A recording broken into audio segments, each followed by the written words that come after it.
Hi, Steve. What are we doing? All right, so we're back out here at the pasture again, and got a whole plethora of stuff growing out here. And we're looking at a paddock right now that the steers will be in the next couple of days. And Heather, if you want to pan back around where they're at right now, and y'all guys look under the walnut tree. There's Dumb and Dumber over there. Dumb and Dumber. They're pretty good old shorthorns. But anyways, that's our trampling tool we're using out here, them two fellers. And you can see where they've tromped down a lot of the stuff out there. And this is their second pass through. You see the big red weeds sticking up with the seeds, but with no leaves on it. And might I add, there's no leaves on it. That is curly dot, some kind of variety of dot. And early spring, when they came through here, they stripped most of the leaves off of it. And a lot of people would be like, well, why did you let the curly dot go to seed? Well, it had a lot of red clover, a lot of fescue orchard grass going to seed too. And, you know, I like the biodiversity, and the cattle eat it. And it's amazing, the more I come out here and I do this natural grazing, the more stuff you see grows within the seasons. You know, you always have your cool season grasses, your clovers pop up really early in the spring. And then, you know, you start seeing kind of right now while I'm in this new paddock that they're going to move in, is we got some Johnson grass right here. And, you know, I was looking that up the other day. It's part of the sorghum Sudan. It's kind of in the same family. If somebody's wrong, correct me, but a little history again on this pasture. Usually, the first cut in spring haying around here, usually around Memorial Day, first week of June is when people in this region usually start cutting and baling hay around here. After they cut all the cool season grass off and get the good stuff, in the past, this field that I'm standing in would be inundated with this Johnson grass. And Johnson grass is good to a certain extent, you know, but then again, when you got animals out here, you're really limited in their diversity.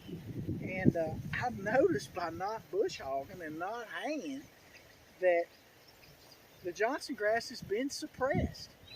And I also kind of did some research on some warm season native stuff around here, which, you know, Johnson grass isn't native, it's invasive, but as a matter of fact, in Tennessee, it's illegal.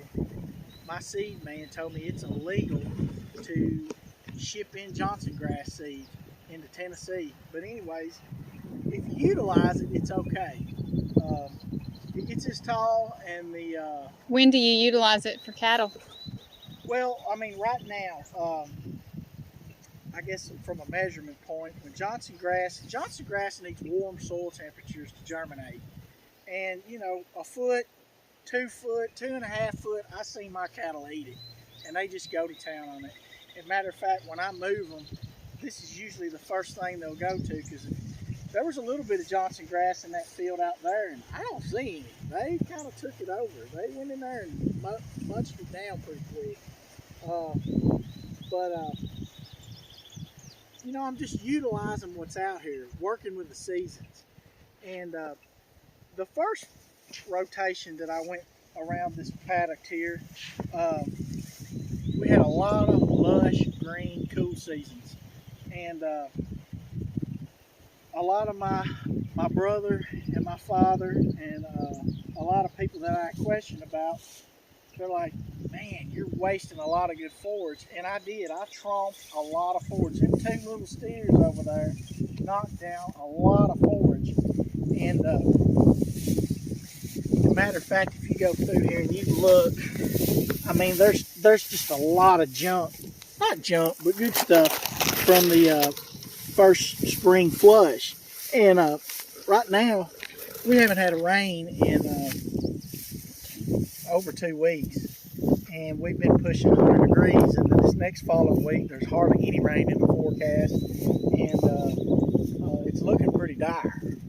And I feel pretty confident that I'm going to be okay, because when I stick my hand up under here, the ambient temperature today is a little bit cooler, but you know, these last few days we've had, you know, pushing the 100-degree heat indexes, and you know, the ambient temperature's been hot. If I can stick my hand down here, there's moisture down here, and it's really soft too. There's actually a lot of really good aggregated dirt, and you can tell that the earthworms have been going at it, and I'm just really tickled to death with it.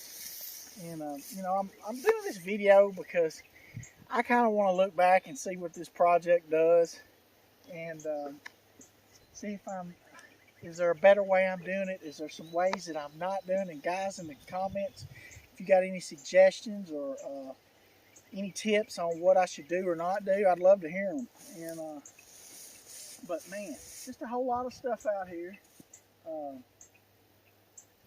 and it's a new adventure every day, and it's cool working with nature instead of against nature. Where we worked against nature, we came in here and we cut all this hay up, and you know, the soil temperatures raised, you know, in mid-June after cutting the hay off, and the stuff that germinates, Johnson grass, cockleburr, pigweed, stuff that, you know, you normally don't like, it's got free range. But since I've kept the soil temperatures cool and I've kept a mat of grass over top the ground, this stuff has been severely suppressed this year. So I hope y'all enjoyed that video, and thanks for watching.